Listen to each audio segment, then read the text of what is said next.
Hello, আসসালামু আলাইকুম। সবাইকে কেমন আছি? দেখেন, ডাক্তার আমাকে ওজন কমানোর জন্য কি কি খেতে বলেছে সেগুলো আপনাদেরকে আমি দেখাবো।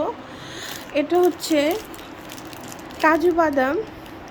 এটা যখন ক্ষুধা লাগবে তখন আমার খেতে হবে। এটা খেয়ে পানি খেতে হবে 1 গ্লাস। তারপর হচ্ছে এটা হচ্ছে চিয়া সিড। এটা খেলে ওজন অনেক দ্রুত কমে। এটা হচ্ছে 11টার সময় আমাকে খেতে বলছে। তারপর হচ্ছে এটা হচ্ছে কাঠবাদাম। এই কাঠবাদামটা 5 পিস রাত্রে ভিজিয়ে সকালবেলা আমাকে খেতে বলছে 2টা খেজুর দিয়ে।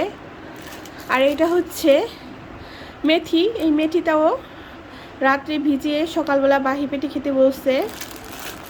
আর এটা তো চিনতেই পারছেন, এটা হচ্ছে একটা ছোটো বাঙ্গি। দেখতে অনেক সুন্দর লাগতেছে, এটা এর জন্য আনছে মেয়ের জন্য। আরও